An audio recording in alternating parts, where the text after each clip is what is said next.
주파수 FM 100.3 HD2로 매일 아침 찾아가는 시사 뉴스 프로그램 YTN 시사터치.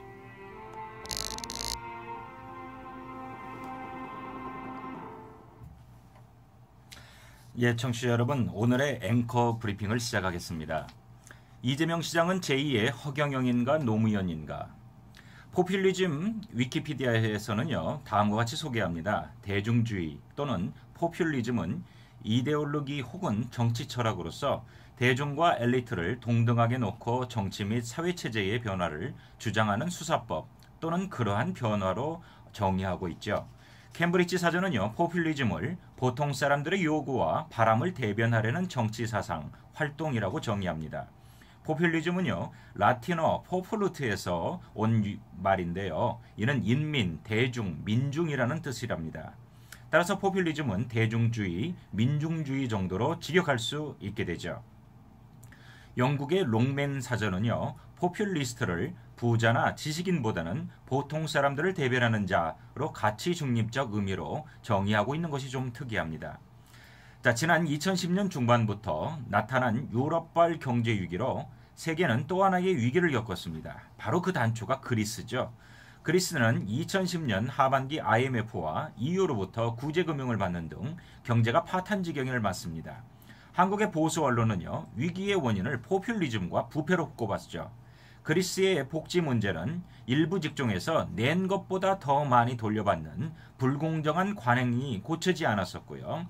그리고 민간 부문에서 일하는 국민들이 포함된 근로자 사회보험기금의 경우에는요, 자신이 낸 금액의 1.1배를 연금으로 받는데요. 반면 공무원과 공공기관 종사자들은요, 자신이 낸 금액의 2배에서 무려 5배를 연금으로 돌려받는 것이 문제였죠.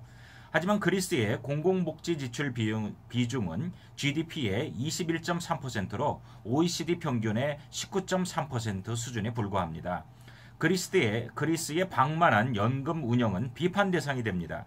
실제로 국가재정에서 연금을 포함한 공공복지 지출은 비중은 사실은 그리 높지 않았습니다. 왜냐면요, 그리스는 가족주의가 강해서 국가복지가 발달하지 못하면서 오히려 유럽 내에서 복지 수준이 뒤떨어진 나라에 속하기 때문이죠.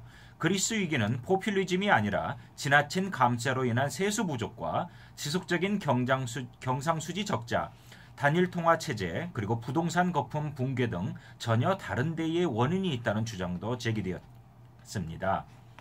이재명 성남시장이 바로 어제입니다. 10일 자신이 대통령이 되면 국민 2,800만 명에게 연간 100만 원의 기본소득을 지급하겠다고 구상을 밝혔습니다. 대기업과 고소득자에게 세금을 더 걷고 정부 재정을 구조조정해 재원을 마련하겠다고 했죠. 전형적인 포퓰리즘으로 보입니다. 조선일보의 보도에 따르면 이 시장은 이날 서울 중구 프레스센터에서 열린 한국신문방송편집인협회의 세미나에서 65세 이상 노인 빈곤이 심각하다, 47%가 빈곤하다는데 OECD에서 보고서를 받아보고 이거 혹시 북한 거 아니냐? 라고 물어봤다고 한다.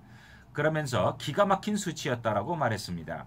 그는 노인 빈곤을 해결하는 방안으로 65세 이상 노인에게 연간 100만 원을 지급하겠다고 말했습니다. 이 시장은 또 농업시장을 개방하면서 수출 대기업이 시장을 확대한 점도 있으니 수출 대기업 이익 일부를 농업 쪽에 투자하는 의미로 농어민에게 또한 연간 100만 원을 지급할 것이라고 말했습니다. 지급 대상은요, 30살부터 64살까지라고 밝혔죠. 그는 또 모든 장애인에게도 연간 100만 원을 지급하겠다고 또한 밝혔습니다. 노인, 농어민, 장애인까지 합치면 지급 대상이 무려 2,800만 명으로 추산됩니다. 전국 226개 기초자치단체장 중 이재명 경기도 성남시장만큼 세간의 주목을 받는 사람도 없죠. 그는 지난해 중앙정부와 경기도의 반대를 무릅쓰고 청년배당, 무상교복, 그리고 산후조리 지원 등 3대 복지사업을 강행했죠. 이재명 시장은 경향신문과의 인터뷰에서 최근 단행한 청년배당에 대해서 논란이 많다. 차별 없이 주는 것이 바로 포퓰리즘이라고 말했습니다. 자기가 포퓰리즘의 대명사를 인정한 거죠. 이 시장은 이에 대해 청년 배당은 미래가 없는 청년들에게 관심을 가지고 있다는 것을 보여주는 것이라며 65세 이상 노인 전원에게 20만 원씩 준다는 약속, 삼성 이건희 회장에게도 20만 원 주기로 한 것은 박근혜 대통령의 복지 약속이 아닌가라고 반문했습니다. 삶의 방식이나 정치 스타일이 노무현과 비슷하다는 말에 그는 한 발 더 앞서 나갑니다. 거의 비슷한데 오히려 내가 더 근본주의자다. 경제 문제에 대해서 노무현은 신자유주의자였다. 그러나 나는 아니다. 이렇게 가면 나라가 망한다. 현재와 같이 노동자를 쥐어짜고 기업 재벌 중심으로 경제가 움직이면 한순간에 경제가 망한다. 최대한 기회 균등을 이루어야 한다. 경향신문의 원희복 기자는 의미 있는 싸움판이 기대가 된다고 하면서 다음과 같이 말합니다.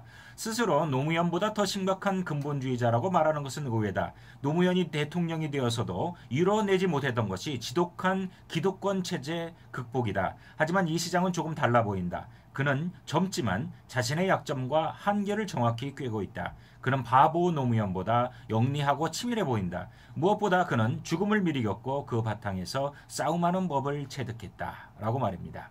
오늘의 앵커 브리핑이었습니다. 돈이 들지 않아요. 시간을 구애받지 않아요. 아, YTN 뉴스 또 FM의 하세요? 청취자 네. 여러분, 그저 빠른 뉴스와 유익한 정보를 얻어가기만 하면 됩니다. 미주 최고의 한인 방송, 여러분의 최선의 선택, 바로 YTN 뉴스 FM입니다. 하루 24시간 1년 365일 당신과 늘 함께하는 뉴스 채널 YTN FM 라디오.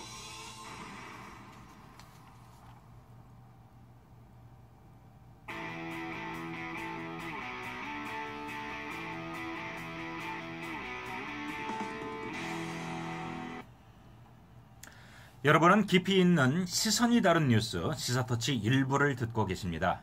예, 청취자 여러분, 다음은 팩트 가득 담은 뉴스를 시작하겠습니다.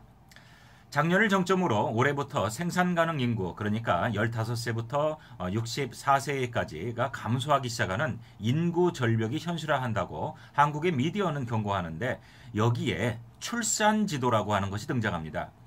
영화 매드맥스를 보면은요, 악당 임모탄 조는요, 자식을 낳기 위해 여성들을 가둬놓고 임신을 시키지만은요, 여성들은 자신들은 물건이 아니라며 도망치는 장면이 또한 나옵니다.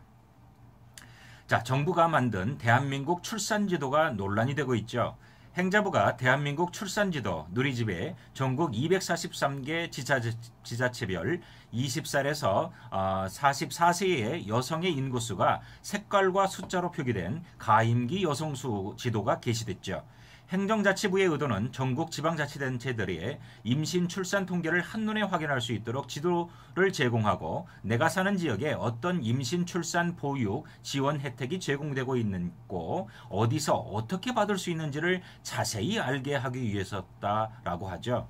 그러나 행자부의 임신 출산 지도는 거센 비판을 받고 있습니다.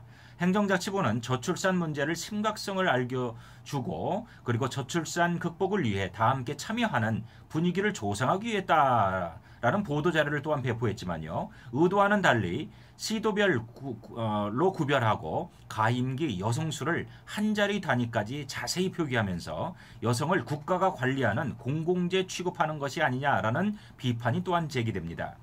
나라가 사라진다.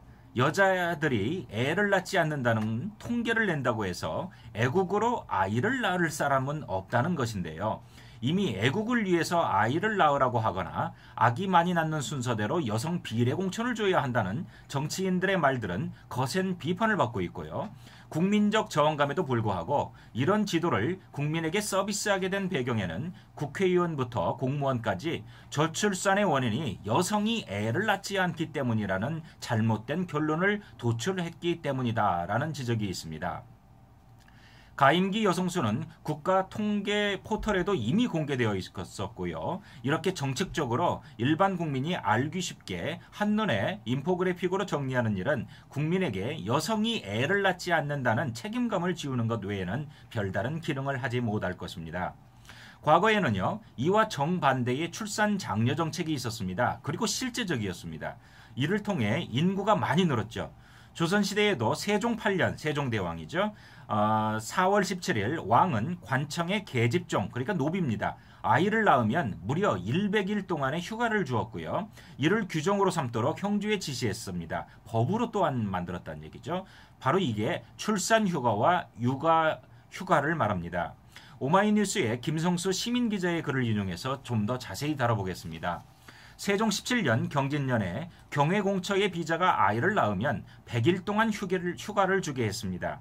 형주에서 전지하기를, 그러니까 말하기를요. 경회공처의 비자가 아이를 낳으면 휴가를 100일 동안 주게 하고 이를 규정으로 삼게 하라 하였는데, 자, 이때 세종의 나이가 29살이었습니다.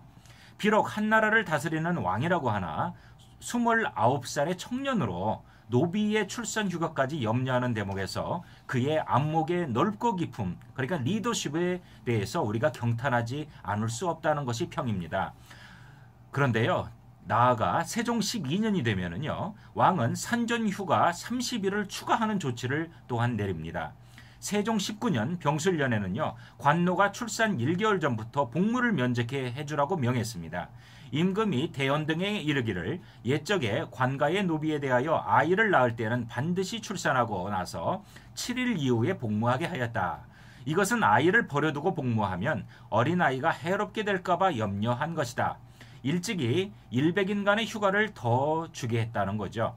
그러나 산기에 임박하여 복무하였다가 몸이 지치면 곧 미처 집에 가기 전에 아이를 낳는 경우가 있었는데, 만일 산기에 임하여 1개월간의 복무를 면제하여 주면 어떡하겠는가?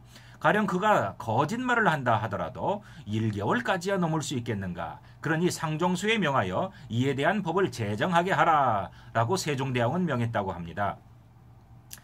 자, 그러니까 산전휴가 30일에 산후휴가 100일까지 모두 130일의 출산휴가를 보장하는 거죠. 7일의 휴가가 130일로 늘었으니 획기적인 조치고요. 세종대왕은 여기서 그치지 않습니다. 1434년 4월 26일 남편의 육아휴가 제도를 또한 실시합니다. 세종 26년 계윤년에 형주에게 전지하여 사역인의 아내가 아이를 낳으면 남편도 30일의 휴가를 주게 했습니다. 형주에 전교하기를 경외의 여종이 아이를 베어 산삭에 임한 자와 산후 100일 안에 있는 자는 사역을 시키지 말라 함은 일찍이 법으로 세웠으나 그 남편에게 전연 휴가를 주지 아니하고 그 전대로 구실하게 하여 산모를 구호할 수 없게 되니 한갓 부부가 서로 구원하는 뜻에 어긋날 뿐만 아니라 이 때문에 혹 목숨을 잃는 일까지 있어 진실로 가엾다 할 것이라. 이제부터 사역인의 아내가 아이를 낳으면 그 남편도 만 30일 뒤에 구실을 하게 하라. 자, 이렇게 이것저것 합치다 보니까 거의 180일의 휴가가 됩니다. 그런데요, 한국의 현재의 노동법은 산전 산후 모두 합해 90일의 출산 휴가를 갖도록 규정되어 있는 것, 어떻게 생각하십니까? 저출산 극복을 위한 정책은 세종대왕의 것이 더 뛰어나 보입니다. 팩트 가득 담은 뉴스를 말씀드렸습니다. 오늘 한국의